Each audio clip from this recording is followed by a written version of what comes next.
Hello, my name's Hannibal, you know that. And I'm going to be telling you about the story, Macbeth. A wonderful story about love, about passion. It's about murder and nuts, surprisingly. Now, what do I mean about the nuts part? Because nuts and murder don't really correspond all the time. Well, it's actually how this whole story starts. Because a long time ago in Scotland, there were these three witches and they were not happy. Apparently, this lady didn't give one of them nuts, and she wasn't having a good time. Now, what's the best thing to do in this scenario? That's right, torture her husband, which is the main character of this whole play. The one, the only, Macbeth. And soon he meets these witches with his friend Banquo. They came back from a battle, and oh boy, was it gruesome. If I do remember correctly, he took a sword and kind of went, ooh. So yeah, gruesome may be a little bit of an understatement. But anyway, witches are like, ooh, yeah, three prophecies. The witches basically say Macbeth is going to be Thane, Macbeth is going to be king, and Banquo will not be king, but his children will be. And then they magically vanish. And originally, Banquo and Macbeth are like, huh? Until two writers come in and tell Macbeth that, well, he's Thane, and the king wants to talk to him. And now both Macbeth and Banquo are like, oh, are these prophecies real? So Macbeth writes a letter to his lovely wife, Lady Macbeth. I don't know if her full name is Lady Macbeth, or I don't know. But anyway, she reads this and it's like, oh yeah, I know what we need. We need to kill the king. So Banquo and Macbeth make their way back to the king. And when they meet him, he's like, hey, what's up, guys? Okay, anyway, my child's gonna be king, and yeah, thanks for the help. Macbeth is a little disappointed because on his way there, he thought he was actually gonna be announced king. A little ambitious in my opinion, but to each their own. And that's when he goes home to his lovely wife. Lady Macbeth gracefully says, we need to kill the king, and if you don't, you're a woman. Which is a great insult in this whole, play. Oh yeah, I forgot to mention, King Duncan is going to be showing up to Macbeth's castle that evening with a bunch of other people. Looks like perfect opportunity in my opinion. So the time has come. Macbeth has actually agreed, to kill the king, which his name is Duncan, by the way. Not Dunkin' Donuts, just Duncan. And while the Duncan sleeps at night, an imaginary knife floats its way towards his room. He follows it. He sees the Duncan and he goes, goodbye. But a character named Macbeth finds the king dead on his bed and he calls everyone, hey, everybody, come on. The king has been murdered.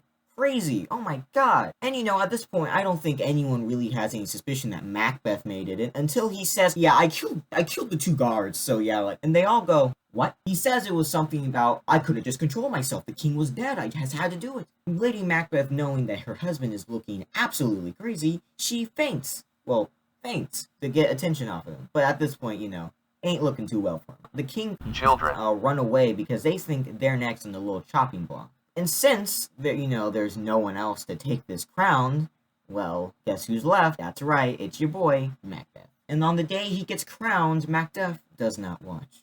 Ooh, suspicion. We're on to Act 3. At this point, Banquo's a little suspicious, He was there when he heard the prophecies and the king just dies right after.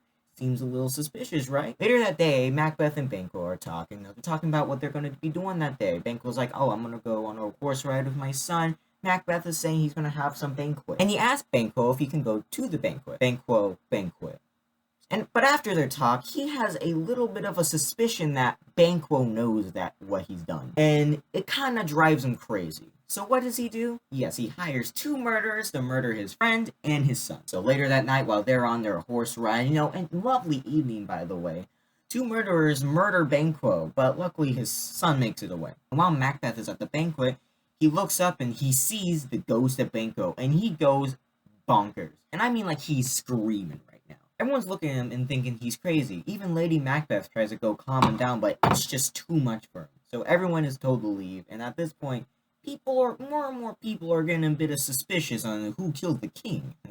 And let's take a real quick second to go back to the witch's perspective. They go back and meet up with one of their witches named Hecate. I think that's her name. She's I think the leader of the witches. And she's kind of mad. I wanted to do some mischievous things with you guys. Well, anyway, I say Macbeth wants prophecies, right? Well, let's give them to him. And that's basically what they do, because Macbeth seeks out the witches again to get more prophecies on what's going to happen in the future, which they do give him. The first prophecy is, watch out for Macduff. Second one, no one who is born of woman can kill Macbeth. So that one's a little weird, but we'll figure it out in the future, right? The last one basically says a forest is going to move up to Macbeth's castle. These prophecies are a little strange compared to the last one, very vague. Macbeth is not satisfied. He wants more. So he asks the witch, give me more, give me more. Which are like, okay, whatever you say. So they show him a bunch of kings, and all of them looking almost exactly like his friend Banquo. This makes Macbeth not happy because that means part of the prophecy that was from before is still gonna happen. This upsets Macbeth, and he kind of going on a blind rage now, not thinking things through. And what's the first thing he's gonna do? That's right, we're gonna kill Macbeth's family because they had something to do with this, apparently. So he sends people to kill his wife and his son.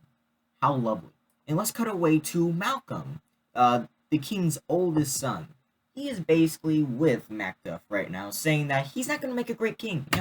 I'm going to be horrible. I'm going to be very lustful. You guys are going to be scared when I'm king, okay? But secretly, he's just testing Macduff's loyalty. Would he actually stay with him if he told him how bad of a king he would be?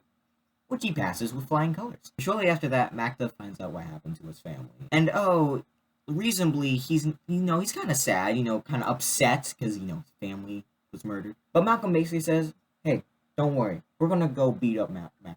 Not that specifically, but you get the point. They're going to go and take the throne from Macbeth. And Malcolm is now ready to invade Scotland. In the next scene, we are introduced to two characters, a doctor and a lady. They both observe Lady Macbeth walking in circles. She's sleepwalking at the moment and having horrible hallucinations about what happened with, all the people she helped murder, basically. He's having visions like, oh, get the blood off my hands, get the blood off my hands. Personally, I think you should try bleach. It's the best method.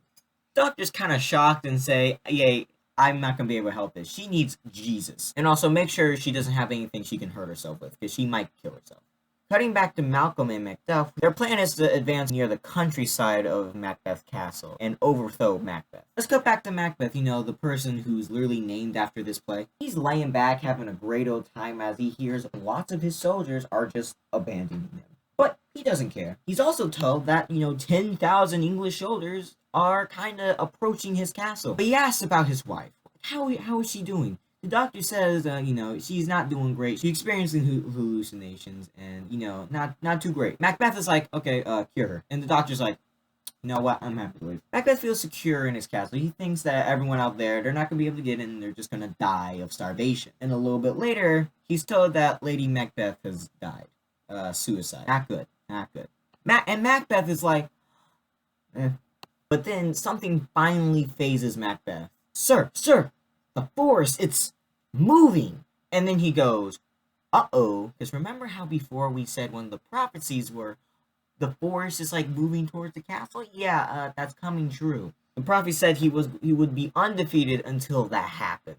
And at the time, he thought that means he would never be beaten. Because a forest moving, that would never happen. Oh, was he wrong? But you know what? He's not dying a coward. He orders all the men he has left to leave the safety of the castle and go fight. Which is kind of a dumb move, but hey, each their own, am I right? Macbeth is fighting. No, and he sees Macduff. Oh, and he wants some revenge. And they have a epic clash. And then eventually, Macbeth dies. Sadly, they do this off stage, so you don't get to see the epic fighting scene in the play. But when Macduff comes back on the stage, he's like, hey, I got his head. And, it's, happy endings. Macbeth's dead. Malcolm is acknowledged as the new king. Everyone's happy. No more Macbeth. No more death. Yeah. What a beautiful story. Am I right? If you liked any characters in the story, they're probably dead. Unless you like Malcolm. Oh, thank God. I spilled coffee on me.